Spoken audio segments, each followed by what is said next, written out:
myself such time as I may consume. Gentleman is recognized. Mr. Speaker, I rise today in opposition to H.R. 2711. This legislation would have a significant impact on law enforcement, and it would interfere with laws in a dozen states. The Federal Law Enforcement Officers Association sent a letter to Chairman Issa and me opposing this bill. This is part of what they wrote, and I quote, "As the chair of the and ranking member with jurisdiction over H.R. 2711, we urge you to ensure that the bill is not considered on the floor unless it is amended to exempt law enforcement from its provisions. Until that time, FLEOA will continue to strongly oppose this legislation," end of quote.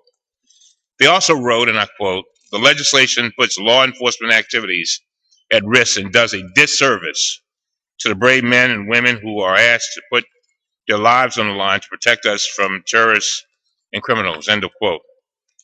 They're not the only law enforcement organizations that oppose the legislation. The National Association of Assistant U.S. Attorneys also sent a letter opposing 2711. Here's part of what they wrote, and I quote, "The most disturbing aspect of the legislation involves its dramatically negative impact on civil and criminal law enforcement investigative efforts," end of quote. They went on to say, and I quote, "The version of the legislation approved by the House Committee on Oversight and Government Reform on July 24th did not contain any exceptions. Clearly, this measure raises a magnitude of administrative and legal concerns that should be addressed before the House gives further consideration to approval of this legislation," end of quote. The committee held no hearings on the legislation and heard testimony from no law enforcement officials before marking up the bill, and now it is being rushed onto the floor in record speed with apparently no regard to its consequences to law enforcement. The bill also would interfere with the laws put in place by 12 states to protect their citizens.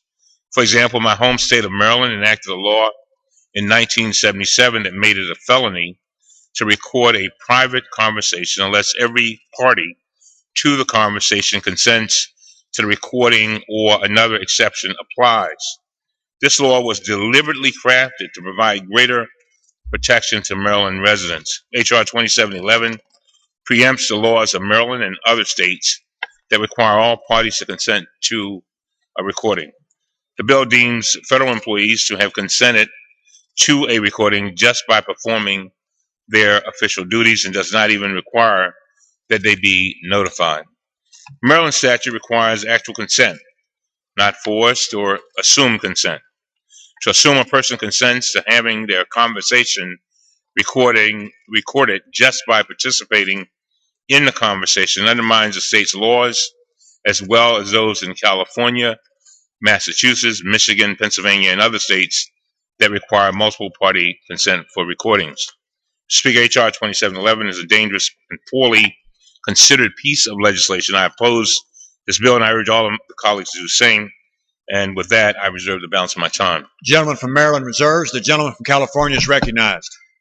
Mr. Speaker, I would ask what day it is, what day of the month it is. Mr. Speaker, is it the 31st day of July? Can you verify that for me? Because on the 24th of July, we amended this bill to send it to the House, and the ranking member knows full well, as I'm sure the National Association of Assistant U.S. Attorneys and the Federal Law Enforcement Officers Association know full well. And I'm shocked that they would write, and that in fact the ranking member would write, and a dear colleague citing them, things that just aren't so in this bill. Before us today, we do not preempt states. As the ranking member rightfully so said, we make a statement on behalf of the federal government for our employees that we hereby consent that you may record us. In 39 out of 50 states, there's a little ambiguity in that Montana allows these recordings. It just doesn't broadly allow it, but does allow recording for a law enforcement officer. But having said that, whether it's 11 or 12, no, I will not. The gentleman cited a portion of that letter from the National Association of U.S. Attorneys. But let me give you a portion that I want to make sure gets on the record. It says HR 2711 requires any employee of an executive agency before or at a personal interview or telephonic interchange with an individual to allow the individual to make an audio recording of the in-person or telephonic interaction. We'll let that one slide. We'll go to the next sentence.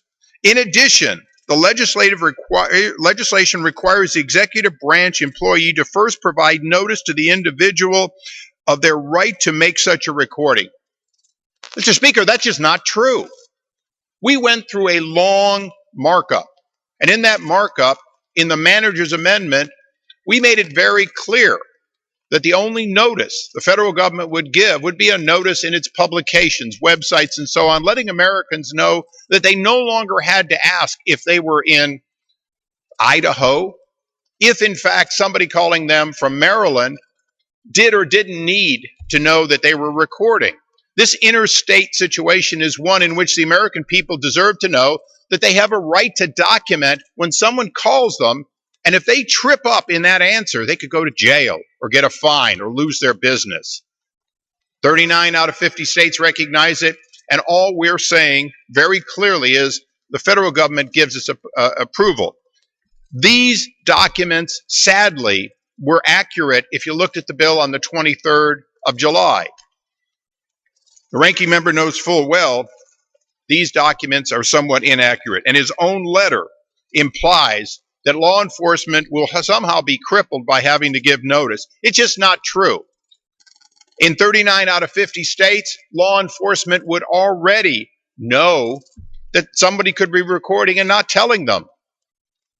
That's the law of those states. But more importantly, we're not affecting the ranking member's Maryland law enforcement. We're affecting federal officers such as the EPA, OSHA, the IRS, when they call and ask you questions, and those questions could lead to real harm to you, that you'd be able to document it. And if you're harassed, you'll be able to document it. That's what we're doing here today. We're empowering Americans to know that their federal government will never answer the question of, may I record this to protect myself? No. And in no way, shape, or form are these personal calls. This only affects when a member of our federal employment is doing their official duty and calling a private citizen. And of course, the private citizen should have the rights, and the federal government, this isn't a personal call. This isn't one in which you should expect to be able to say whatever you want. These are not private.